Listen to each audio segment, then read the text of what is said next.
हरे कृष्णा। आप लोग का ज्योतिष कक्षा में स्वागत है। तो आज दूसरा सत्र है। जहाँ तक हम लोग कल चर्चा किए थे आगे उससे आज चर्चा करेंगे एक छोटा सा प्रार्थना के साथ। ओम अज्ञानतिमिरन्धस्य ज्ञानाञ्जनशलाकया चक्षुरुन्मीलितं येन तस्मै श्रीगुरवे नमः। जय श्री कृष्ण चैतन्य प्रभु नित्यानंद श्री अद्वैत गदाधर श्रीवासादि गौरभक्तवृंद। हरे कृष्णा कृष्णा कृष्णा हरे हरे हरे राम नारायणं नमस्कृत्य नारायणं नरोत्तमं देवीं सरस्वतीं व्यासं ततो जयामुदीरये। तो हमारे जो भी शास्त्र है, विधि ग्रंथ है, इनके रचयिता हुए वेद व्यास, इन्होंने सारे शास्त्रों का आंकलन किया है। तो इसलिए हम लोग जो भी कोई शास्त्र पढ़ते हैं उनके आशीर्वाद के बिना हम लोग समझ नहीं सकते। इसलिए जब भी हम ऐसे शास्त्र पढ़ते हैं तो उनसे प्रार्थना करना चाहिए समझने के लिए। इसलिए हम लोग ये श्लोक गाते हैं, नारायणं नमस्कृत्य नरं चैव नरोत्तमं देवीं सरस्वतीं व्यासं ततो जयमुदीरये। और साथ ही साथ विद्या की जो देवी है माँ सरस्वती, उनके भी आशीर्वाद के बिना हम लोग ये चीज़ें समझ नहीं सकते। और नारायण जो पुरुषोत्तम भगवान है, जो सभी सृष्टि का पालन कर रहे हैं, उन्हीं के इशारे पे सब कुछ चल रही है। तो उनको भी प्रणाम करके आज का क्लास हम लोग चालू करते हैं। तो हम लोगों ने कल पढ़ा था कि कैसे ये जो भौतिक जगत है उसमें किस चीज़ का क्या स्थान है। बेसिकली कॉस्मोलॉजी का थोड़ा पार्ट देखा था। फिर हम लोग नक्षत्र, तारे, राशि, ये सब कैसे कैसे अपने जगह पे स्थित है, कैसे घूम रहे हैं ध्रुव तारा के चारों तरफ, वो देखा था। और उसी श्रृंखला को आज कंटिन्यू करते हुए आगे हम लोग देखेंगे कि कैसे ग्रह, हर ग्रह कैसे राशियों के अंदर भी घूम रही है। उस चीज़ को आज समझने की कोशिश करेंगे। उसके पहले एक छोटा सा स्टोरी सुनाता हूँ। वो श्रीमद् भागवतम में आता है। श्रीमद् भागवतम के 5वें स्कंद में इसे ये कहानी आता है। प्रियव्रत, राजा प्रियव्रत थे। एक्चुअली शंभु मनु के दो पुत्र हुए, उत्तानपाद और प्रियव्रत। उत्तानपाद ने पूरे दुनिया में राज किया। उसके बाद प्रियव्रत महाराज राजा बने। जब प्रियव्रत महाराज जब राजा बने तो उन्होंने बहुत अच्छे से अपने प्रजा का ख्याल रखा। और ठीक उसी समय वो सोचे कि ये जो सूर्य है वो जब एक बार उगता है तो एक साइड तो प्रकाश रहता है, एक साइड दिन रहता है, लेकिन दूसरे साइड क्या होता है, रात हो जाता है, अंधेरा हो जाता है।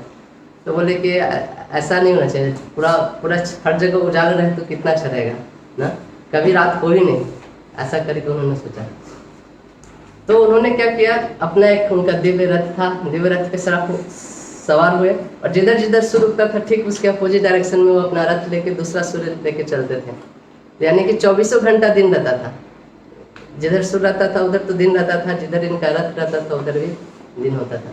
तो कभी उनके राज्य में रात होता ही नहीं था, अंधेरा होता ही नहीं था। तो ऐसे महान राजा हुए।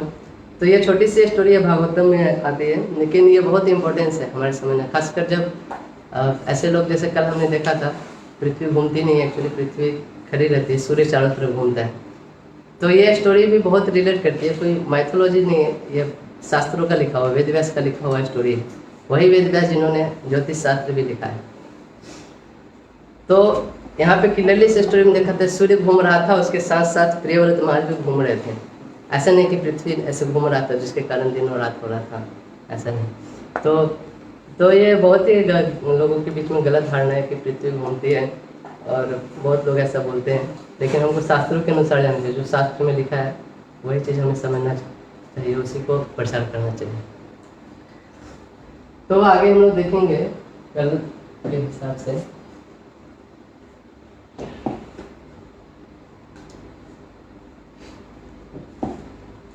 कल हमने इसके पहले यहाँ तक खत्म किया था, जिसमें ये राशि चक्र बताया था और इसके ऊपर नक्षत्रों का स्थान बताया था। टोटल 12 राशियाँ होती है और 27 नक्षत्र होते हैं। आज हम देखेंगे कि कैसे ग्रह इस राशि चक्र में इसी राशि चक्र में कैसे सारे सब ग्रह घूमते हैं। यहाँ पे श्रीमद् भागवतम का 5वां स्कंद 21 श्लोक 7 वर्स। तो बेसिकली इसमें बताते हैं कि दिन सुबह कब होता है, शाम कब होता है, रात कब होता है। डायरेक्ट हम टीचर समझते हैं। जैसे ये देखिए, हमने कल देखा था, ये जम्बूद्वीप है ऐसा करके। जम्बूद्वीप में 9 वर्ष है, 1 2 3 4 5 6 7 8 9।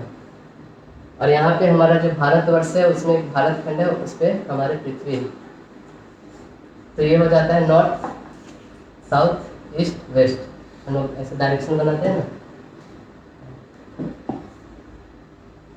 ऐसे हम लोग बनाते हैं डायरेक्शन मैप में। नॉर्थ होता है, साउथ होता है, ईस्ट और वेस्ट। ये पृथ्वी के नॉर्थ साउथ ईस्ट वेस्ट।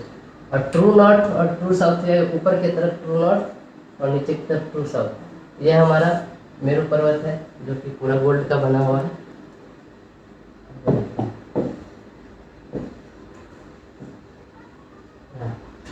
ये साइड से देखने में ऐसा लगता है। तो इस जम्बूद्वीप है, जम्बूद्वीप के बाद भी बहुत सारे द्वीप आते हैं। टोटल 7 द्वीप है ऐसे करके। वो द्वीप के बारे में आपको कॉस्मोलॉजी क्लास जब होगा तो ऐसा बताया जाएगा। इस द्वीप के बाहर भी एक समुद्र है, उसको बोलते हैं साल्ट ओशन, नमक का सागर है। उसके बाद ऐसे फिर से एक द्वीप है, फिर एक ओशन है, फिर से द्वीप, ऐसे करके 7 द्वीप है। उस 7 द्वीप के बाद मानसोत्तर पर्वत आता है, उसी पर्वत पे सूर्य घूमता है। तो उस मानसोत्तर पर्वत पे 4 घर हैं, 4 देवताओं को घर बसे हुए हैं। जो ईस्ट में जो घर है उसका नाम है देवधनी। देवधनी जो घर है वो है इंद्र का घर है। फिर जो साउथ में जो घर है वो संयमनी, वो यमराज का घर है। जो नॉर्थ में जो वेस्ट में जो घर है वो निम्नलोचनी, वो वरुण देव का घर है। और जो नॉर्थ में जो घर है वो विभावरी, सोम का यानी कि चंद्रमा का घर है। तो ऐसे करके सूर्य घूमता है। यहाँ पे सूर्य इस ऐसे ऐसे करके आता है जाता है, ऐसे यही रास्ते पे चलते रहते हैं।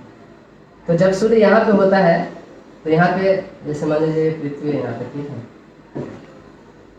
तो सूर्य जब यहाँ पे होता है तो यहाँ पे रहने वाले लोग के लिए क्या होता है, दोपहर का समय होता है। यहाँ पे जो लोग रहते हैं उनके लिए क्या होता है, सुबह का समय। ऐसा लगता है यहाँ पे सूर्योदय हो रहा है। यहाँ पे जो लोग रहेंगे उनके लिए क्या लगेगा, रात हो गया। यहाँ पे जो लोग रहेंगे उनके लिए क्या रहेगा, संध्या का समय, सूर्य डूब रहा है। फिर सूर्य जब चल के यहाँ पे आता है ऐसे, तो यहाँ पे जो लोग रहेंगे उनके लिए क्या हो जाएगा, दोपहर का समय। यहाँ पे जो लोग रहेंगे उनके लिए सूर्योदय का समय। यहाँ पे फिर रात हो जाएगा और यहाँ पे फिर संध्या हो जाएगा। तो ऐसे सूर्य घूमते रहती है और हर जगह पे दिन और रात करते रहती है, दिन रात ऐसे करके।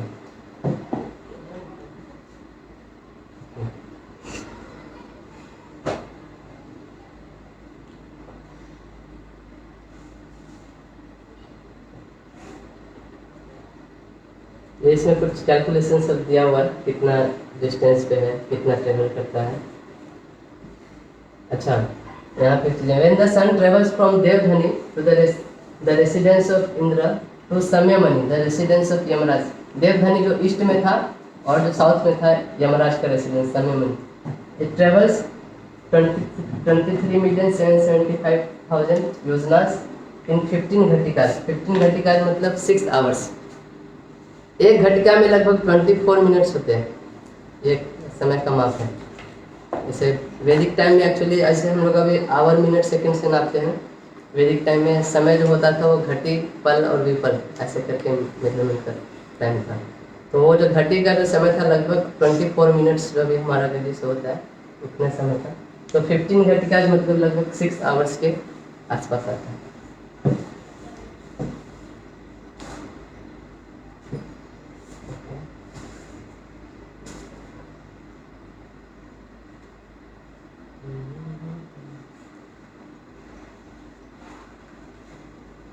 ओके, यहाँ पे एक बहुत इंटरेस्टिंग सवाल आता है। तो जब ये पृथ्वी के सूर्य चंद्र के घूमने का वर्णन कर रहे थे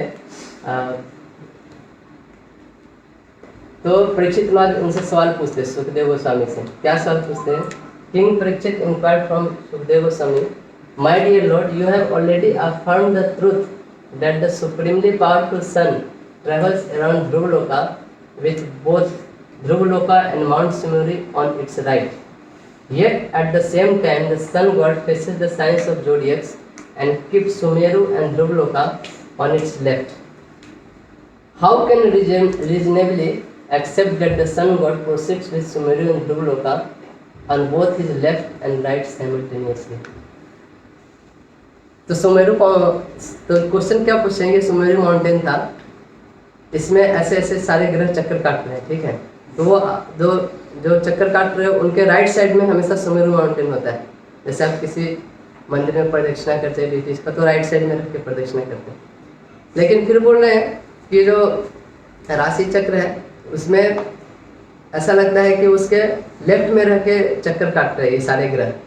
ऐसा दोनों एक साथ कैसे पॉसिबल है, मतलब कि एक तो इसको राइट में रख के भी चक्कर काट रहे हैं प्लस उसको लेफ्ट में रख के भी चक्कर काट रहे हैं, तो ये कंफ्यूजिंग हो रहा है। तो यही क्वेश्चन परीक्षित में पूछते हैं। इसका जवाब देते हुए सुखदेव गोस्वामी बताते, देखिए अब देखिए कुम्हार लोग जो चाक घुमाते हैं और घड़ा वड़ा बनाने के लिए, तो उसको सपोज करिए वो ऐसे ऐसे घुमा रहे हैं, ठीक है, तो घुमाने के पहले सपोज करिए उस पर कोई चींटी बैठा हुआ है, ठीक, और चींटी बैठा हुआ ऐसे ऐसे घूम रहा है, उसी पे चल रहा है, इस डायरेक्शन में चल रहा है, ठीक, और वो चाक घुमाने वाला उसको इस डायरेक्शन में घुमाने लगा।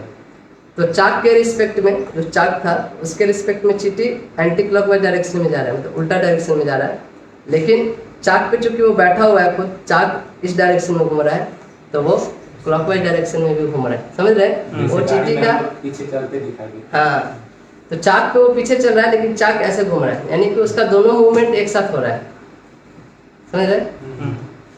इसको एक एग्जांपल से समझने की कोशिश करेंगे, ठीक है, थोड़ा कंफ्यूजिंग है।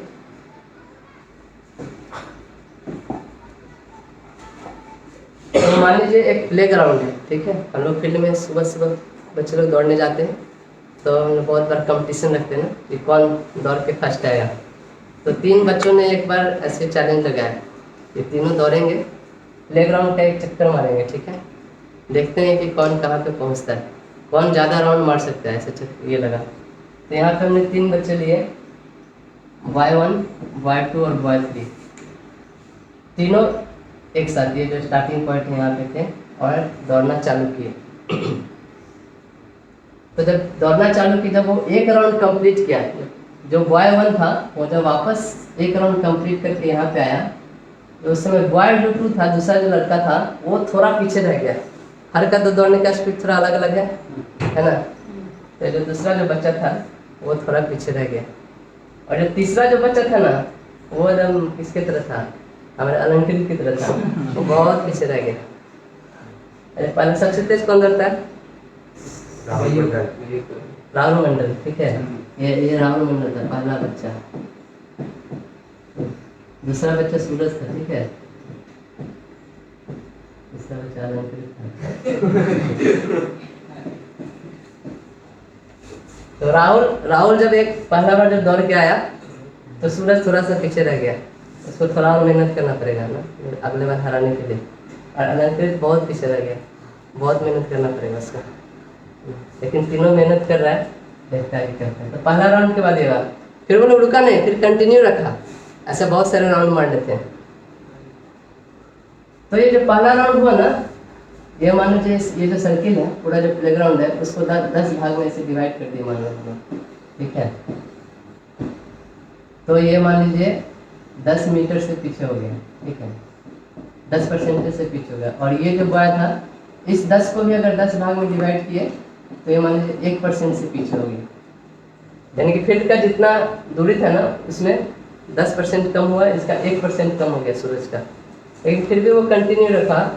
दूसरा बार जब फिर से जो बॉय बनता है, फिर से जब राहुल वापस उसी जगह पे आता है तो क्या देखता है, सूरज जो था वो 2% पीछे हो गया, क्योंकि 1% पिछले राउंड में पीछे हुआ था और 1% फिर से, क्योंकि उसका दौड़ने का स्पीड तो उतना ही है, तो ये जो सूरज कितना हो जाएगा, 2% पीछे हो जाएगा। और जो अलंकृत था वो ऑलरेडी यहाँ से उसका चालू हुआ था, पिछले राउंड में पीछे हुआ था, तो और पीछे चला गया, हाँ, ये 20% पीछे हो जाएगा। तो ऐसे कर करके तो 10 राउंड अगर हो जाए, मान लीजिए पूरे 10 राउंड। देखो अलंकृत क्या हो रहा है, हर एक राउंड में 10% पीछे जा रहा है। तो एक राउंड में 10, 2 राउंड में 20, 3 राउंड में 30, 4 राउंड में 40, 5 राउंड में 50, 6 राउंड में 60, 7 राउंड में 70, 8 राउंड में 80%, 9 राउंड में 90% और 10 राउंड में 100%। यानी कि अगर 10 बार राहुल जब तक चक्कर लगाएगा तो अलंकृत पूरे एक राउंड पीछे चलता रहेगा। यानी कि राहुल का 10 चक्कर होगा तो अलंकृत का 9 चक्कर। अच्छा, सूरज का देखो क्या होगा 10 राउंड के बाद। ये सूरज ये वाला था, ये एक राउंड जब राहुल का होता है तो ये 1% पीछे जाता है, दूसरे राउंड में 2%, तीसरे राउंड में टोटल 3% पीछे हो जाएगा, चौथे राउंड में 4%, जैसे 10 राउंड में टोटल 10% पीछे हो जाएगा। तो 10 राउंड के बाद सबका स्थिति क्या होगा, राहुल यहाँ पे रहेगा, अलंकृत भी यहीं पे रहेगा, लेकिन एक राउंड पूरी एक राउंड पीछे रहेगा। ऐसा मत समझना अलंकृत तो एक फास्ट दौड़ रहा है। राहुल के साथ ही रहेगा लेकिन पूरी एक राउंड पीछे रहेगा। और जो सूरज जो है वो 10% पीछे रहेगा। उस जैसे मान लीजिए इसका 10 राउंड होगा और अलंकृत का 9 राउंड होगा और इसका 9.25 राउंड होगा सूरज का तब तक। ऐसा सोच समझ में आ रहा है? ओके। तो ऐसा नहीं लग रहा है, देखो सब इस डायरेक्शन में घूम रहे हैं, इसी डायरेक्शन में चल रहे हैं ना। लेकिन अगर कोई बाहर से देखे तो ऐसा नहीं लगेगा कि जो अलंकृत था पहले यहाँ पे था, फिर यहाँ पे गया, फिर यहाँ पे गया, फिर यहाँ पे गया, फिर यहाँ पे गया, फिर मतलब कि पीछे की तरफ घूम रहा है। ऐसा भी तो लग रहा है। मान लीजिए यहाँ पे हर रास्ते पे कोई दुकान है, ठीक है, तो ऐसा लगा अलंकृत पहले फुचका की दुकान में गया, फिर पिज्जा की दुकान में गया, फिर ऐसा लगेगा, है ना। लेकिन वो दौड़ रहा है इसी डायरेक्शन में, समझ रहे। लेकिन लग रहा है कि पीछे पीछे पीछे पीछे जा रहा है। सूरज भी उसी तरह, और लग रहा है कि ऐसे दौड़ रहा है, लेकिन इस ग्राउंड के रिस्पेक्ट में वो पीछे पीछे की तरफ छूट जा रहा है हर बार।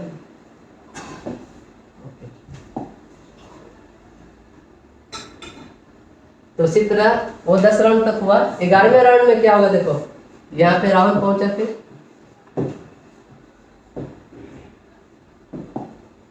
10 राउंड के बाद 11वें राउंड में राहुल जब फिर से वापस पहुंचा, अलंकृत फिर से 10% पीछे हो जाएगा। ये 10% मतलब 110% पीछे हो जाएगा।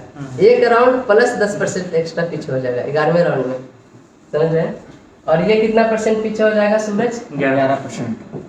हाँ, ये 10% था, इसका प्लस 1% और जुड़ जाएगा तो ये 11% हो जाएगा, ये 110% पीछे हो जाएगा। उसी तरह 100 राउंड के बाद देखो क्या हो जाएगा। 100 राउंड के बाद ये तीनों एक साथ आ जाएगा, क्योंकि देखो सूरज जो है वो हर एक राउंड में 1% पीछे आ रहा है, यानी कि पूरा 100% पीछे आने के लिए उसको 100 राउंड्स में पूरी पीछे रहेगा। यानी कि जब राहुल का जब 100 राउंड पूरेगा तो इसका कितना पूछेगा? 99 राउंड्स।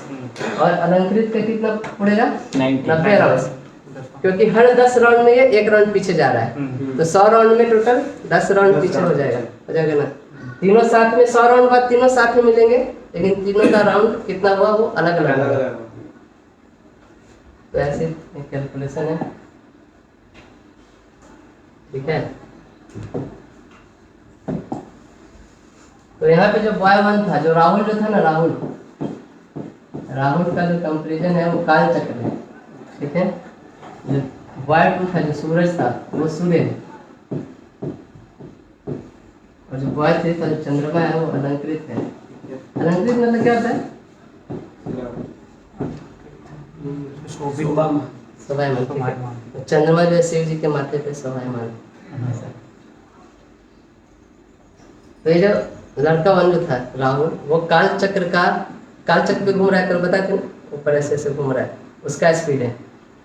बॉय जो 2 है वो सूरज का स्पीड है, बॉय 3 जो है वो अलंकृत और चंद्रमा का स्पीड है। तो यानी कि सबसे तेजी से कौन चल रहा है? काल चक्र। उसके बाद कौन चल रहा है? सूरज। उसके बाद लेकिन अगर पीछे से देखेंगे तो सबसे तेजी कौन चल रहा है? मून। अलंकृत ऐसा पीछे से सबसे तेजी से दौड़ रहा है वो। होता ना कहीं पीछे से फास्ट आ जाता है। तो ये काल चक्र में क्या लगेगा? ये देखो अलंकृत कितना तेजी से पीछे की तरफ जा रहा है, लगेगा ना। तो इसीलिए चंद्रमा का जो स्पीड होता है ना सबसे तेज होता है काल चक्र में। 16 राशि में घूमने का जो स्पीड होता है चंद्रमा का सबसे तेज होता है। ये सूरज को एक राशि कवर करने में 1 महीना लग जाता है और चंद्रमा एक राशि 2.5 दिन में ही कवर कर लेता है। ये सूरज को पूरा काल चक्र कवर करने में 1 साल लग जाता है और चंद्रमा 1 महीने के अंदर ही पूरा काल चक्र घूम के आ जाता है ना। चला के चंद्रमा।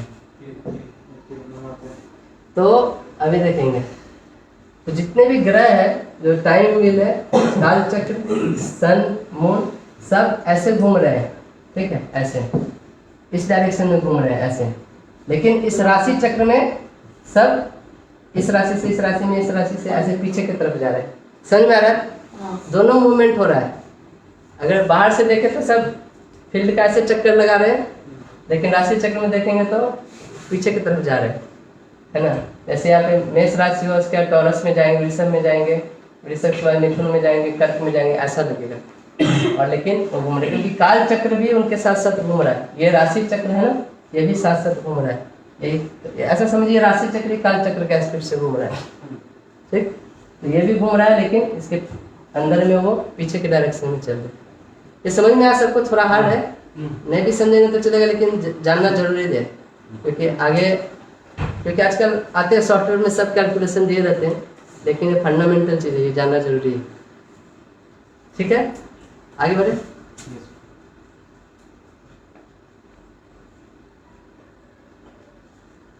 Though the sun moves from east to west in the sky from our point of view, in relation to zodiac and other stars, the sun appears to move from Aries to Taurus and to the other signs in the opposite direction. Thus, the sun can be said to be moving clockwise as well as counterclockwise simultaneously. वही चीज़ बोल रहे हैं कि काल चक्र में वो clockwise घूमता है और ऐसे हमारे रिस्पेक्ट में एंटी क्लॉकवाइज घूमता है, इसलिए उसका दोनों मोशन हम लोग कंसीडर कर सकते हैं। ओके, ये जो मैंने समझाया वो एक एनालॉजी समझाया। 100 चक्कर होता है इतना, उसका एक्चुअल में कितना पीछे जाता है वो देखते हैं।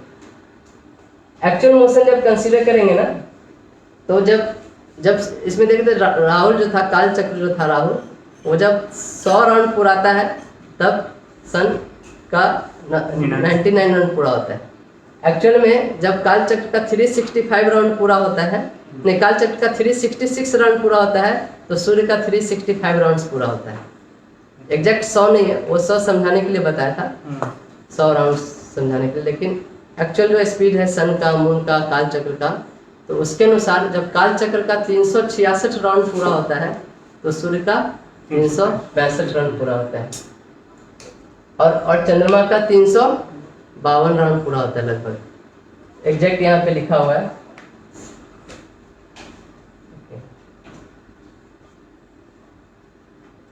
ये सब आप पढ़ लीजिएगा, मैं लिख दिया हूँ।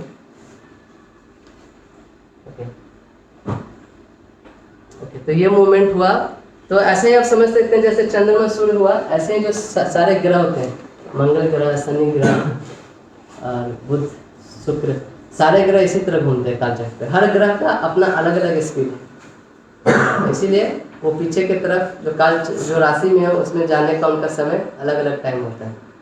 जैसे शनि जो है वो एक राशि में 2.5 साल तक रहता है, सूर्य एक राशि में 1 साल तक रहता है, 1 महीना तक रहता है, तो मतलब बहुत अंतर होता है।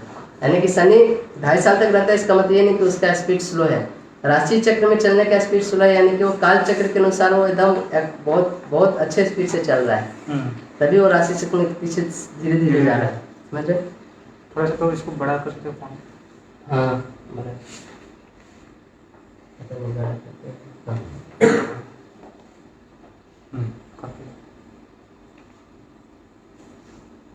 अब इसके बाद एक मूवमेंट आता है जो होता है उत्तरायण और दक्षिणायन। ये जो मूवमेंट था वो एक्स और वाई एक्सिस पे था, है ना, एक्स और वाई एक्सिस। अभी जेड एक्सिस पे भी मूवमेंट होता है, यानी कि ऊपर नीचे भी घूमता है। तो ईस्ट से वेस्ट, वेस्ट से ईस्ट ऐसे घूम रहा था। अभी सूर्य उगता है, डूबता है। अब ईस्ट और वेस्ट के अलावा भी जो सन है, मून है, इन लोग का ऊपर नीचे भी मूवमेंट होता है। तो उस मूवमेंट के कारण उत्तरायण और दक्षिणायन होता है, दो तरफ होते हैं। तो उसको समझने की कोशिश। The sun globe which is a source of heat extends for 10,000 योजनास, द मून एक्सटेंड्स फॉर 20,000 योजनास, and Rahu extends for 30,000 yojanas. Formerly, when nectar was being distributed, Rahu tried to create distinction between the sun and the moon by interposing himself between them. Rahu is inimical towards both the sun and the moon, and therefore he always tries to cover the sunshine and moonshine on the dark moon and full moon night. Dark moon मतलब अमावस्या, full moon मतलब पूर्णिमा। तो क्या होता है, जो राहु जो ग्रह था और एक बार समुद्र मंथन लीला हुआ था, तो उसमें भगवान मोहिनी मूर्ति का अवतार लेके आते और अमृत निकला था, वो देवताओं को दे रहे थे। तो उसी में एक राक्षस था राहु, उसने जाके चंद्रमा और सूर्य के बीच में वो देवताओं जैसा वेश बना के बैठ गया था। उसको लगा कि मेरे को अमृत मिले या ना मिले, डाउटफुल था, तो क्यों ना देवताओं को मिल रहा है, एटलीस्ट उधर जाके बैठ जाते हैं। तो वो अमृत पी रहा था। उसी समय सन और मून ने उसको पहचान लिया कि अरे ये तो हमारे बिरादरी का है नहीं, ये तो राक्षस है और ये अमृत पी लेगा तो अमर हो जाएगा। तो उन्होंने तुरंत मोहिनी मूर्ति से बोला, रुक जाओ, ये जो है वो राक्षस है, ये वेश बना के बैठा हो। तो मोहिनी मूर्ति ने तुरंत अपना चक्र निकाला, उसका गला काट दिया। तो तब से ये जो राहु का है ना खुन्नस है, ये चंद्रमा और सूर्य से, इसी के कारण मेरा जो प्लान था बर्बाद हुआ था। तो जब इसके सामने आता है ना, सन मून के सामने या सूर्य के सामने, तो उसको ढकने का कोशिश करता है। तो देखिए ये क्या बोल रहे हैं, तो सन जो है वो 10,000 योजना तक है, मून जो है 20,000 एंड राहु जो है 30,000 योजना तक है। पोजीशन देखेंगे तो सन का पोजीशन यहाँ पे है, ठीक है।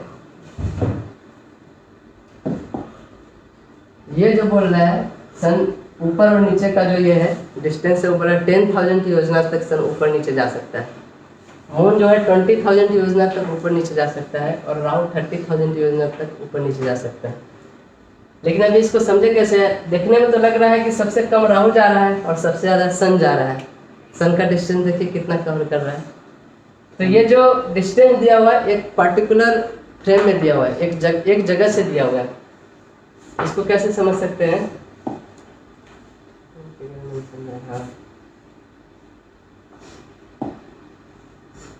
अभी यहाँ पे देखिए, मान लीजिए ये फ्रेम मैंने लिया है, इसे रेफरेंस में हम देखेंगे तीनों का। तो सन जो है 10, ये देखिए यहाँ से अगर कोई आदमी यहाँ पे बैठा हुआ है वो देख रहा है, तो सन का डिस्टेंस देखिए 10 की कहाँ से कहाँ तक जा रहा है, कुछ नीचे तक जाएगा इस तरह। तो इस फ्रेम में देखेंगे तो ये जो डिस्टेंस हुआ यहाँ से यहाँ तक, ये वाला जो डिस्टेंस हुआ वो बोल रहे हैं 10 के, यानी कि 10,000 योजनास। इसी फ्रेम में फिर मून का देखेंगे, इसी फ्रेम में मून का देखेंगे। चंद्रमा है यहाँ से यहाँ तक, यहाँ से देखेंगे चंद्रमा यहाँ जा रहा है और यहाँ तक जा रहा है। तो इसी फ्रेम में चंद्रमा देखिए यहाँ से यहाँ तक का डिस्टेंस ये है 20 के। ये जो डिस्टेंस दिया हुआ भागवतम में वो एक पार्टिकुलर विंडो फ्रेम से देखने के दिया गया। ऐसा नहीं कि एक्चुअल में उनका 10 के है, एक्चुअल में ये बहुत होगा डिस्टेंस, लेकिन इस विंडो फ्रेम से देखेंगे तो वो 10 के दिखाई देंगे, ये 20 के दिखाई देंगे। और ये जो राहु है यहाँ से यहाँ तक, उनका भी इस विंडो फ्रेम में देखेंगे तो ये 30 के दिखाई देंगे ऐसे। तो ये मतलब कि रेशियो टाइप से दिया गया, ऐसे समझ सकते हैं आप। एक्चुअली रेशियो नहीं एक्चुअली है, लेकिन क्योंकि हम एक विंडो फ्रेम से देख रहे हैं तो वैसा समझ सकते हैं। लेकिन एक्चुअल मूवमेंट में सन दूर है, राहु नजदीक है और मून उसके बीच में आते हैं।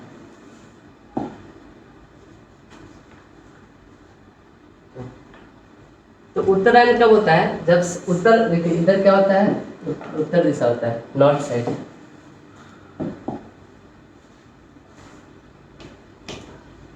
इसको नॉर्थ बोलते हैं और हिंदी में इसको उत्तर बोलते हैं, और नीचे को साउथ बोलते हैं, दक्षिण बोलते हैं। तो जब सूर्य जो है ऊपर की तरफ जाता है, नॉर्थ की तरफ जाता है, उत्तर की तरफ जाता है, तो उसको उत्तरायण बोलते हैं। सूर्य जब ऊपर से नीचे की तरफ आता है, दक्षिण की तरफ आता है, तो उसको दक्षिणायन बोलते हैं। इसी तरह चंद्रमा भी उत्तरायण होता है, दक्षिणायन होता है, राहु भी उत्तरायण होता है और दक्षिणायन होता है। तो यही कंसेप्ट है, जब भी उत्तर की तरफ जाए उत्तरायण होता है, दक्षिण में जाए दक्षिणायन होता है। इसका एक्चुअली जो कैलकुलेशन है वो आपको कॉस्मोलॉजी में समझा जाए, सिर्फ मैं टर्म्स से बता रहा हूँ।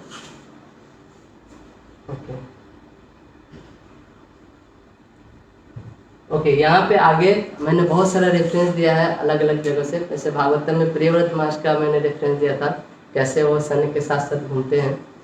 उसी तरह वायु पुराण में है, मार्कंडेय पुराण में, सबका मैंने रेफरेंस दिया है। हर रेफरेंस यहाँ पे हम लोग चर्चा नहीं करेंगे, लेकिन मैंने लिखा है कि किसी को पढ़ना है तो बाद में पढ़ सकते हैं।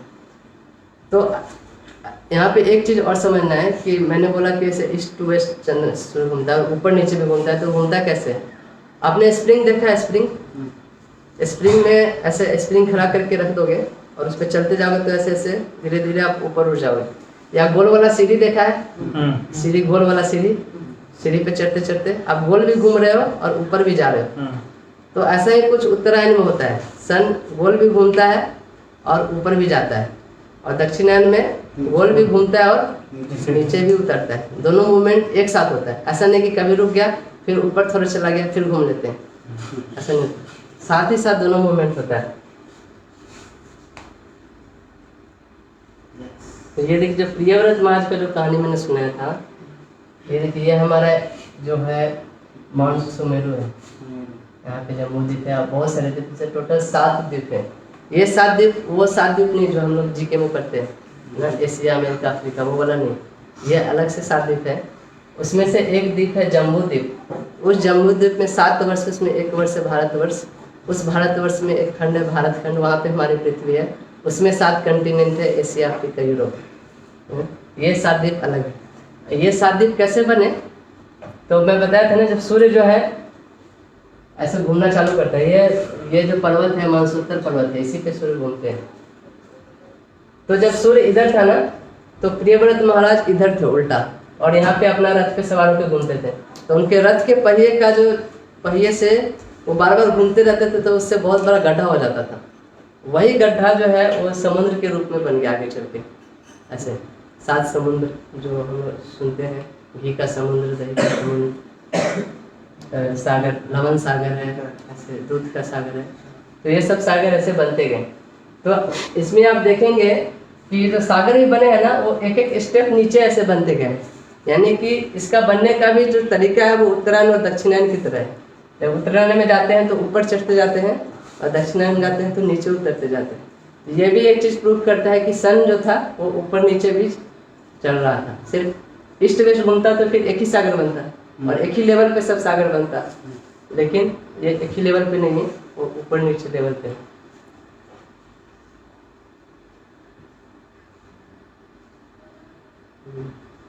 तो ये फर्स्ट 6 मंथ में सन ऐसे था, दक्षिणायन में आता था, नेक्स्ट 6 मंथ में ऐसे उत्तरायण में आता है। ये दक्षिण में दिखाया है, आगे फिगर में मैंने दिखाया वो पूरा पूरा। ये सब आप खुद पढ़ सकते हैं, लिंग पुराण से रेफरेंस दिया मैंने। ये देखिए, ध्रुव लोक है हमारा, माउंट सुमेरु है, और ये सन है।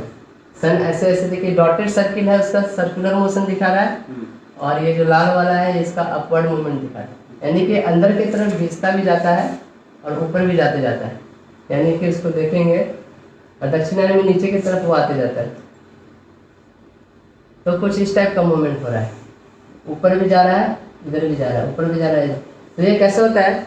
जब आप कोई गेंद बांध के ऐसे घुमाएंगे तो आप अंदर की तरफ खींचेंगे, देखिए कभी उसका रस्सी छोटा कर देंगे तो अपने आप अंदर की तरफ आ जाएगा। तो ये जो ध्रुव लोक से जो बंधा हुआ है ना, वो ध्रुव अपना रस्सी टाइट कर लेते हैं, यानी कि अपनी तरफ खींचते रहते हैं। इसी के कारण ये अंदर की तरफ उत्तरायण मूवमेंट होता है, और जब वो रस्सी ढीला कर देते हैं तो फिर नीचे की तरफ आने लगते हैं और दक्षिणायन मूवमेंट हो जाता है। इससे अपना पृथ्वी पर प्रभाव पड़ता है। हाँ, इसी से हमारा पृथ्वी पे जो सीजनल चेंजेस होते हैं, ये सब चीज़ प्रभाव पड़ता है। यहाँ पे एक चीज़ और है, उत्तरायण और दक्षिणायन जब होता है, तो उत्तरायण होता है तो उस समय देवताओं लोग का दिन होता है ना। जब सूर्य ऊपर आता है, जब नीचे आ जाता है तो देवता लोग के लिए रात हो जाता है। इसलिए ऐसा बोला जाता है कि देवताओं लोग का हमारा 6 महीना उनका हमारा जो पूरा 1 साल होता है उनका 1 दिन के बराबर होता है। 6 महीना दिन होता है और 6 महीना रात होता है। तो इसलिए आप लोग जब पितृ का तर्पण करते हैं ये सब, तो साल में एक बार भी करते हैं तो उनको पूरे साल पूरा हर दिन का खाना मिल जाता है ऐसे।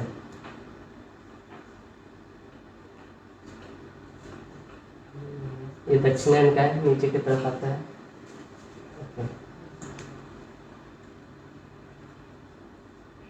ये वायु पुराण से रेफरेंस दिया गया है।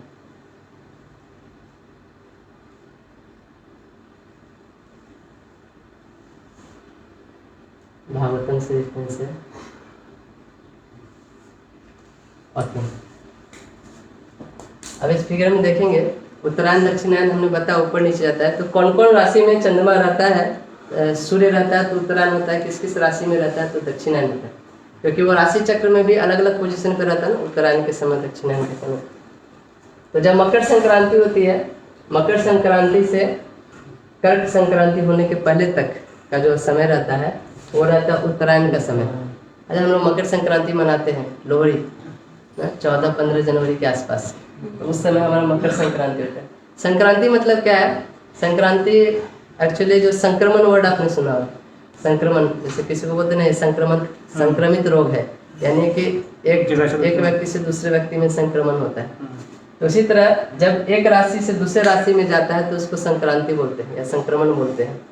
तो जब सूर्य एक राशि से दूसरे, जब मकर संक्रांति होती है, यानी कि धनु को छोड़ के जब सूर्य मकर राशि में प्रवेश कर रहा हो तो उसको मकर संक्रांति बोलते हैं, जो कि 15 जनवरी के आसपास होता है। तो 15 जनवरी में मकर संक्रांति होता है, उस समय से उत्तरायण फिर चालू हो जाता है, यानी कि वो सूर्य के सबसे ऊपर रहता है उस समय। तो जो अपवर्ड और डाउनवर्ड मूवमेंट देखेंगे तो सबसे नीचे रहेगा, सबसे नीचे रहेगा, तभी तो उत्तरायण चालू होगा ना। तो जहाँ सबसे नीचे तक जा सकता है, उसका एक्सट्रीम नीचे का पॉइंट होता है, वहाँ से फिर उत्तरायण चालू हो जाता है, वो 15 जनवरी के आसपास होता है। फिर मकर, कुंभ, मीन, मेष, वृषभ और मिथुन तक आता है। फिर मिथुन तक पहुँचता है, तब तक वो सबसे ऊपर जा चुका होता है, सबसे हाईएस्ट पॉइंट वहीं तक जा सकता है। फिर वहाँ से जब कर्क संक्रांति होते हैं तो फिर दक्षिणायन चालू होता है, वो फिर नीचे की तरफ आना चालू होता है। कर्क संक्रांति से फिर से अगले मकर संक्रांति तक दक्षिणायन चलता है।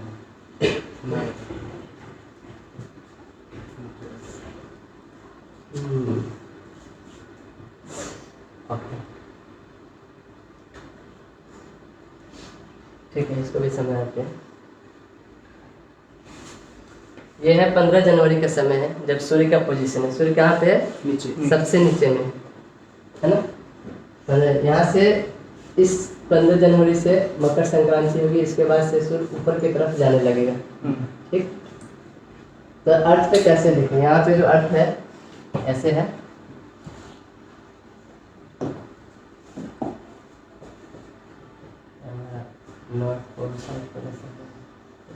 जब सूर्य सबसे नीचे है तो ये साउथ पोल है, वहाँ पे क्या रहेगा? 24 आवर डे रहेगा, क्योंकि कंटिन्यूअसली यहाँ पे सूर्य का रोशनी पड़ता रहेगा। सूर्य घूम भी जाएगा पूरी तो भी नीचे में लाइट रहेगा, और ऊपर में क्या होगा?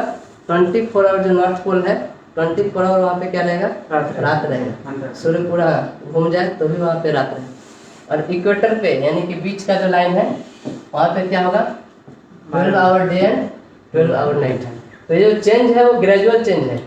यहाँ पे 24 आवर डे है, यहाँ पे 24 आवर नाइट है, और बीच में क्या रहेगा? इक्वल रहेगा, 12 घंटे का दिन 12 घंटे का, यानी कि इसके बीच में कहीं पे ऐसा रहेगा कि दिन बड़ा होगा, यानी कि दिन 18 घंटे का हो जाएगा, रात 6 घंटे का हो जाएगा, समझ रहे? इसमें क्या होगा? रात 18 घंटे का हो सकता है, बीच में दिन 6 घंटे का हो जाएगा, ऐसा। फिर अगला देखेंगे, उत्तरायण चालू हुआ और चालू होकर यहाँ पे बीच में आ गया। किसके लाइन में आ गया? इक्वेटर के लाइन में आ गया एकदम, ठीक है। अभी तो यहाँ पे क्या होगा? साउथ पोल में क्या होगा? 12 घंटे का दिन और 12 घंटे का रात होगा, ठीक है। ठीक इसके एक दिन पहले जब इससे वो नीचे रहेगा तो साउथ पोल में 24 घंटे का दिन था और रात 0 घंटे का, क्योंकि थोड़ा नीचे था ना वो, तो यहाँ पे क्या हो जाता है? दिन हो जाता है। ठीक उस दिन 12 घंटे का दिन और 12 घंटे का रात होगा, और जैसे ही वो ऊपर जाएगा एक दिन बाद फिर 0 घंटे का दिन हो जाएगा, 24 घंटे का रात हो जाएगा, यानी कि सूर्य थोड़ा ऊपर चला जाएगा, यानी कि इधर ये जो है वो कवर हो जाएगा, रात हो जाएगा यहाँ पे। और इस इधर क्या होगा, ठीक उसके बाद एक दिन बाद क्या होगा, 24 घंटे का दिन हो जाएगा और 0 घंटे का रात हो जाएगा। समझ आ रहे हैं कैसे सूर्य के मूवमेंट से दिन और रात। इसलिए आप देखो डे लाइट सेविंग बहुत कंट्री में फॉलो होता है ना उनका, या किसी किसी कंट्री में ऐसा बोला जाता है कि बहुत बहुत कम ही देर का रात होता है, मतलब मात्र 1 घंटा 2 घंटा का ही रात होता है उनका। किसी किसी कंट्री में देखोगे पूरा रात ही रहता है लेकिन 1-2 घंटे का ही दिन होता है ऐसा। तो ये ऐसे सन के मूवमेंट के कारण होता है। तो ये जो था यहाँ पे मकर संक्रांति था। जब बीचों बीच रहता है इक्वेटर में तो उस समय रहता है मेष संक्रांति, 17 अप्रैल के आसपास का समय होता है। फिर आता है कर्क संक्रांति, जब सबसे ऊपर चला जाता है, सबसे ऊपर चला जाता है तो वहां से फिर दक्षिणायन चालू होता है। और दक्षिणायन में बता दें कर्क संक्रांति में चालू होता है दक्षिणायन, कर्क संक्रांति से मकर संक्रांति तक दक्षिणायन होता है। तो इसमें भी वही, जब कर्क संक्रांति होगी तो ऊपर क्या रहेगा, 24 घंटे दिन 0 घंटे रात, और नीचे ठीक उसका उल्टा हो जाएगा, 0 घंटा दिन 24 घंटा रात। इक्वेटर पे 12 घंटा दिन 12 घंटा रात। विषुवयन, यह तुला संक्रांति। देखो जब नीचे से उत्तरायण दिशा था, जब इक्वेटर के पास पहुंचे थे तो मेष संक्रांति होती है, इसको विषुवयन बोलते हैं। जैसे उसको उत्तरायण बोलते हैं, दक्षिणायन बोलते हैं। जब बीचों बीच जब संक्रांति होता है तो उसको विषुवयन संक्रांति बोलते हैं। तो विषुवयन संक्रांति 2 टाइम में होता है, एक बार ऊपर जाते समय, एक बार नीचे जाते समय। जब ऊपर जाते समय होता है उस समय मेष संक्रांति होती है, जब नीचे आते समय होता है उस समय तुला संक्रांति होती है। दक्षिणायन, तो ऐसे मूवमेंट है। ये मैंने यहाँ पे कुछ स्नैपशॉट दिए हैं अलग अलग देश में, कहाँ पे किस टाइम पे, जैसे जून में, सितंबर में, दिसंबर में और मार्च में कितना दिन का दिन होता है, कितना समय का रात होता है। यहाँ पे देखिए ग्रीनलैंड है, यहाँ पे 24 घंटा दिन रहता है जून के समय में। और यहाँ पे देखिए 24 घंटा दिसंबर के समय में पूरा नाइट ही रहता है, पूरा मतलब अंधेरा ही रहता है, उधर सूर्य उगता ही नहीं है। ऐसे करके बहुत सारे हैं, मैंने इंडिया का भी दिया है, मुंबई का भी दिया है। इंडिया में भी देखोगे ठंडा के दिन में रात बड़ा होता है ना, और दिन छोटा होता है, और गर्मी के दिन में दिन बड़ा होता है, रात छोटा होता है। लेकिन ये बहुत कम डिफरेंसेस होता है, क्योंकि इंडिया जो है वो साउथ पोल में भी ज़्यादा नहीं, नॉर्थ में, बीच में ज़्यादा, बीच वाले एरिया में आता है। तो इसीलिए देखोगे मुंबई में जो जून का समय है, अभी जो गर्मी का समय है, उसमें 13 घंटा का लगभग दिन होता है ना। और वही दिसंबर में आ जाओ सिर्फ 11 घंटे का दिन होता है ना, कम हो जाता है। और तो इसका मतलब बीच में एक ऐसा समय भी आता है जब दिन और रात बराबर होता है, 12 घंटे का दिन 12 घंटे का रात। तो ये था, ठीक है, यहाँ तक हो गया। अभी किसी को कुछ क्वेश्चन पूछना है, कुछ समझ में नहीं आया तो फिर से बताएं। हाँ, जो अर्थ का 23 डिग्री बेंडिंग है, हाँ, वो वेदिक में भी मानते हैं। अर्थ झुका हुआ जो है वो 45 डिग्री जो झुका हुआ है। हाँ, ओके, जो हो सकता है, झुका हुआ हो सकता है, उसमें कुछ प्रॉब्लम नहीं है। लेकिन झुका होने के बाद भी जो हम लोग जो कंसीडर करते हैं नॉर्थ पोल, साउथ पोल, और ये जो 24 आवर का चेंज होता है वो सूर्य के कारण ही होता है। कि सूर्य मूवमेंट हो रहा है तभी दिन और रात हो रहा है, वो कितना भी झुका रहा है इधर चाहे उधर, उसी कारण होता है। तो वो लोग फिर उत्तरायण दक्षिणायन वो तो बोलते हैं सूर्य तो वो इज मूविंग दैट, सूर्य को उत्तरायण दक्षिणायन में ऊपर नीचे हो रहा है। हाँ हाँ हाँ, तो वो तो बोलते हैं सूर्य एक जगह ही है। हाँ वही तो गलत बोलते हैं ना वो। तो फिर वो क्या बोलते हैं, क्या घूम रहा है? वो कहते हैं कि सर घूमते घूमते सामने आ गया, अर्थ के सामने आ गया, तो उत्तरायण मानते हैं, ज़्यादा गर्मी ऐसा कुछ रास्ते ऐसा। ओके, वो कैसे मानते हैं वो?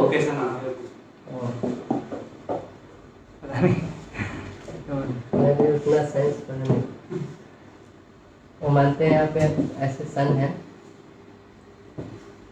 और वो इलेक्ट्रिक पाथ मानते हैं, Elliptical पूरा पूरी गोल नहीं मानते हैं ऐसे। और 4 पोजीशन है मान लीजिए ऐसा। एक्चुअली ये गलत है, अगर ऐसा रहता तो 2 बार ठंडा का सीजन आता, 2 बार गर्मी का सीजन आता है। नहीं तो वो सेंटर में नहीं ना सन को मान रहे हैं, वो मान रहे हैं कि पूरा इधर है। इधर इधर भी मान लेते हैं, नहीं माने थोड़ा और इधर मान लेते हैं। बीच सेंटर में सन को नहीं मान रहा है इलेक्ट्रिकल पाथ पे। हाँ, वो थोड़ा सा एकदम ज़्यादा मान हाँ। रहा है, मान लेते हैं। इधर मान लेते हैं। तो फिर भी तो गर्मी दोबार। हाँ, तो भी इधर यहाँ यहाँ यहाँ रहेगा तो मतलब मैक्सिमम टाइम गर्मी होना चाहिए, थोड़ा दिन के लिए ठंडा होना चाहिए सिर्फ ऐसा। लेकिन ये सीजनल चेंजेस हम देखते हैं, हम खुद ऑब्जर्व करके देख सकते हैं। जो इक्वेटर पे हमारा जो इंडिया है वो 6 सीजन लाइन से आता है। मतलब कि ऐसा नहीं कि ठंडा है गर्मी है ठंडा है, एक ही साल में 2 बार ठंडा है 2 बार, या 3 महीना 3 क्वार्टर तक गर्मी रहा उसका सिर्फ 1 क्वार्टर ठंडा रहा, ऐसा तो नहीं होता है। नहीं, इसको तो मैं मानता ही नहीं हूँ। आप लोग जानना चाहते हैं तो आपको खुद साइंस पढ़ना पड़ेगा। मैंने इसको पढ़ा नहीं है ज़्यादा। मैं वो लोग भी ऐसे मानते हैं, झुका हुआ है एक्चुअली, कुछ ऐसे मानते हैं। 23 डिग्री कुछ तो है ऐसा। 23.5 डिग्री पे ये तो है। अच्छा, अभी वेदर चेंज हो रहा है, इसका क्या कारण है? ये उत्तरायण दक्षिणायन के कारण। अभी क्लाइमेट चेंज हो रहा है, हाँ, ये ऐसे क्यों हो रहा है? क्या क्लाइमेट चेंज हो रहा है मतलब? बहुत ही ज़्यादा वर्षा और सूखा, इसका अनुपात जो है सो ये बहुत गड़बड़ हो गया है। समय से पहले बारिश आ गई, ऐसा कहा जा रहा है 10 साल तक रहेगा। इसका देखिए ज्योतिष में बहुत सारे कारण होते हैं, वो अभी मैं पढ़ाऊंगा तो बताऊंगा आगे। सिर्फ एक्चुअली सारे जो हमारे जो सारे जो जीव लोग हैं जो भी है, उनके कर्म के अनुसार भी बहुत सारी चीज़ें डिपेंड करता है। ऐसा सिर्फ हम ऐसे दैव पे नहीं छोड़ सकते कि ये देवता लोग ही ऐसा कर रहे हैं, ग्रह लोग ही ऐसा कर रहे हैं, है ना। तो सब जैसे आप ज़्यादा पाप कर्म करेंगे तो वहाँ पे ज़्यादा पाप फल मिलेगा, समझ रहे ना। जहाँ पे अच्छा कर्म करेंगे वहाँ पे अच्छा फल मिलेगा। तो जब पूरे ज़्यादातर लोग पाप कर्म में जुटे हुए हैं तो वहाँ पे खराब चीज़ें होगी, जैसे वहाँ पे सुनामी आएगी, इस टाइप की चीज़ें हो सकती है। तो जो क्लाइमेटिक चेंजेस है, जो ये सब चीज़ें भी है ना, वो भी हमारे पाप और पुण्य पे डिपेंड करता है। अब देखेंगे साइंटिस्ट लोग भी रिसर्च कर रहे हैं बहुत जगह, जहाँ पे जीवों की हत्या ज़्यादा होती है, गौ हत्या, या एक जगह है नेपाल में जहाँ पे एक फेस्टिवल वो लोग मनाते हैं, वहाँ पे सारे भैंसों को काटते हैं, हजारों की संख्या में। वहाँ पे सबसे ज़्यादा भूकंप आता है, सबसे ज़्यादा फ्रीक्वेंसी का भूकंप आता है। तो ये जो ग्रह नक्षत्र है, आप जो भी कर्म करते हैं ना, उस कर्म को लेकर नोट डाउन करते हैं, फिर उसके अनुसार आपको कभी ना कभी वो वापस देंगे। वो कभी भूलते नहीं, देने का कभी नहीं भूलते, कुछ भी हो जाए वो वापस देंगे ही देंगे। तो आप बहुत सारी चीज़ें देखोगे, ऐसे ऐसे बीमारियाँ निकल रही है, ऐसे ऐसे आपदा आ रही है, प्राकृतिक आपदा, ये सब चीज़ सबके पीछे हम ही लोग ऐसा कर्म किए जो हमें मिल रहा है। एक्चुअली हमारा वो पेंडिंग कर्म है जो हमको कोई आदमी आके दे रहा है। जो ग्रह जो है वो हमारा सेवा कर रहा है एक तरह से, कि हमने जो किया है वो मान लीजिए आपका सामान लीजिए, इतना दिन तक मेरे पास था, अब आप रख लीजिए। तो और ये पूरा एस्ट्रोलॉजी है उसी पे बेस्ड है, हमारे पेंडिंग कर्मा पे। आपको जब कुंडली का पढ़ाएंगे ना, तो उसमें दिखाएंगे एक एक जगह पे एक एक ग्रह आपकी कुंडली में आके बैठा है, वो कुछ देने की कोशिश कर रहा है, और वो उस समय आके आपसे वो चीज़ लेके जाएगा। जैसे एक आदमी था, उसका ऐसे ही लॉकडाउन में उसका एक पेंडिंग कर्म था अपने गुरु के प्रति, यानी कि गुरु को उसने कभी ज्ञान लिया था, उसको पैसा नहीं दिया था, होता है ना कभी दक्षिणा नहीं दिया था, ट्यूशन पढ़ा और उसको पैसा नहीं दिया, 1 महीना पढ़ के भाग गया, ऐसा होता है। तो उसके कुंडली में वो चीज़ दिख रहा था कि इस चीज़ का कर्म। तो जो गुरु का जब समय आया उसके जीवन में, गुरु तो उसके वो अभी पिछले साल जब लॉकडाउन चल रहा था, तो अचानक उसके स्कूल से कॉल आता है कि हमारा स्कूल बहुत लॉस में चल रहा है। जिस स्कूल में वो बचपन में पढ़ा था, लॉकडाउन के कारण, तो हमें कुछ फंड की ज़रूरत है। तो हमारे जो भी एक्स स्टूडेंट हैं उन लोग से हम कॉल करके उनसे कुछ फंड कलेक्शन का काम कर रहे हैं, तो आप कुछ डोनेट करना चाहते हैं हमारे स्कूल में, ऐसे करके। तो ये एक्चुअली उसका पेंडिंग कर्म था, इसलिए उसको उस समय कॉल आया, ये समझना चाहिए। उसका बाकी कर्म था कि उसने कभी किसी गुरु को पैसा नहीं दिया था, तो उस समय जो गुरु है उसके लिए लाइफ में अरेंज करता है वो चीज़ें कि तुमसे वो जो कोई ब्राह्मण या कोई टीचर या कोई गुरु तुमसे वो पैसा मांगने आएगा। अगर आप उस कर्म को फुलफिल कर दिए, आपने पैसा दे दिया, तो वो कर्म आपका ख़त्म होता है। नहीं तो फिर वो दूसरे तरीके से खत्म कराते हैं। अब वो मैं मान रहा हूँ। तो जितने प्राकृतिक आपदाएं होती है ना, वो हमारे कर्मों का फल है, मैं किसी को दोष नहीं दे सकता।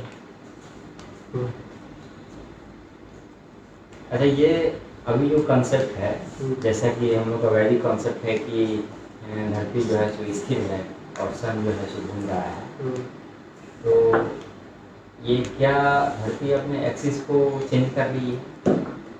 नहीं, वो रखा हुआ है, वो हमेशा स्थिर है। स्थिर है। और कभी- ये सूरज जो है, हाँ। सूरज जो है जो अपना ये स्पेस मूव कर रहा है, तो ये कितने दिनों में एक साइकिल पूरा करता है?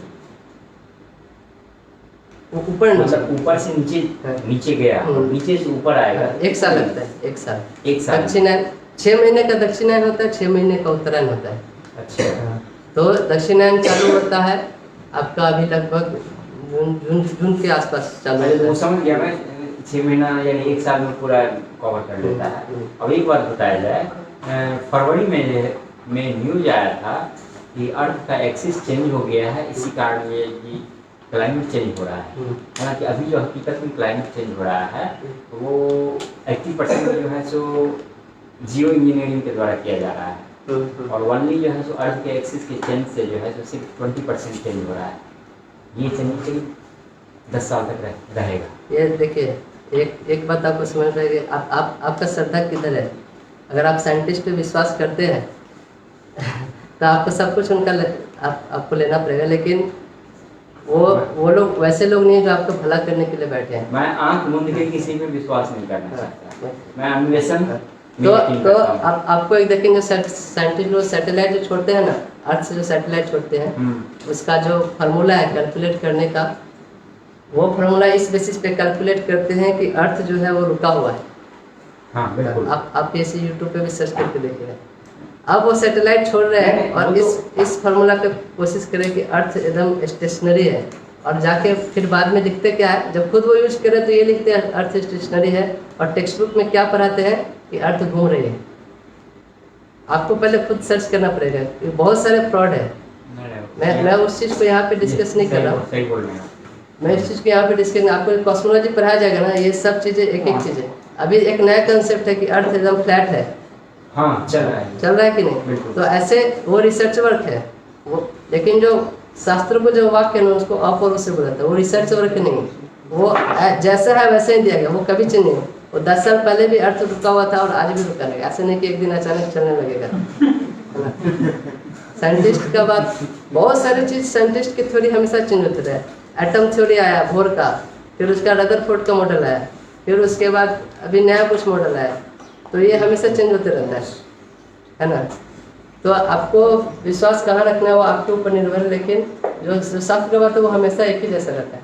और आप जो क्वेश्चन पूछ रहे हैं वो चीज़ बहुत डिटेल का चीज़ है, मैं यहाँ पे डिस्कस नहीं कर रहा हूँ, तो वो उधर ही क्लास चला जाएगा। मैं सिर्फ डिस्कस करके, वो डिस्कस कॉस्मोलॉजी का जब क्लास होगा ना, उसमें पूरा फार्मूला के साथ, स्पीड के साथ, कितने दिन में पूरा मोटर वोटर लगा के प्रोजेक्ट मॉडल बना के दिखाने वाले आप लोग को, कैसे दिन और रात हो रहा है, कैसे ग्रहण हो रहा है, ये सब कुछ आपको दिखाएंगे उसमें। अच्छा, ये ऑनलाइन आप कर रहे हैं क्या? अच्छा, वो मैं देख रहा हूँ। आप कहाँ से? आप मैं बिहार से आ रहा हूँ। बिहार से? बिहार में कहाँ? मधुबनी। मधुबनी। अच्छा, ये तो आज के क्लास नहीं करते। अगले जो कल जो हम लोग तिथि के बारे में समझने की कोशिश करेंगे, कैसे तिथि होता है, चंद्रमा और सूर्य के गति के अनुसार तिथि बदलता है। एकादशी को हम लोग एकादशी तिथि, उसका पारण का समय कैसे निकालते हैं, वो सब चीज़ के बारे में हम लोग चर्चा करेंगे। आपने देखा है शास्त्र में वर्णन है कि चाँद सूर्य से दूर है, लेकिन यहाँ पे दिखाया गया चाँद पृथ्वी के पास है। ये कैसे हुआ? दो डिस्टेंस होता है। देखिए,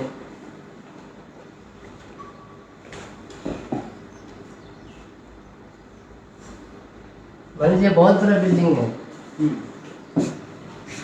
25 फ्लोर है ऐसे करके, 1 से लेके 25 तक है। आप यहाँ पे खड़े हैं, है ना, यहाँ पे बिल्डिंग के नीचे खड़े हैं, चंद्रमा का पोजीशन यहाँ पे है, सूर्य का पोजीशन यहाँ पे है, ऐसा मान के चलिए, सूर्य यहाँ पे और चंद्रमा यहाँ पे। तो एक्चुअली में जो चंद्रमा जो है ना वो हायर प्लैनेट है सूर्य से, इसलिए वो ऊपर है एक्चुअली डिस्टेंस पे। देखने में ऐसा लगेगा कि सूर्य दूर है, यानी कि ऐसा कुछ करिए, लेकिन एक्चुअली में चंद्रमा जो है ना वो बहुत ऊंचा, वो हायर प्लैनेट है, सूर्य से हायर प्लैनेट है, इसका डिस्टेंस इस टाइप से। चंद्रमा को एक्चुअली साइंटिस्ट लोग सैटेलाइट मानते हैं, ग्रह नहीं मानते पूरा। हमारे शास्त्रों में चंद्रमा को ग्रह मानते हैं, वो सैटेलाइट नहीं है। ऐसे 9 ग्रह हैं टोटल, और ये सब कोई बात आप पढ़ेंगे आगे चल के तो आपको भी विश्वास होगा कि चंद्रमा कोई उपग्रह नहीं है, वो अपना फुल्ली इंडिपेंडेंट एक ग्रह है, उसका इफेक्ट है, उसका स्पीड बहुत ज़्यादा है, अपना स्पीड है, अपना तरीके से वो घूमता है ऐसे करके। क्वेश्चन नॉर्मली कॉस्मोलॉजी का है, कॉस्मोलॉजी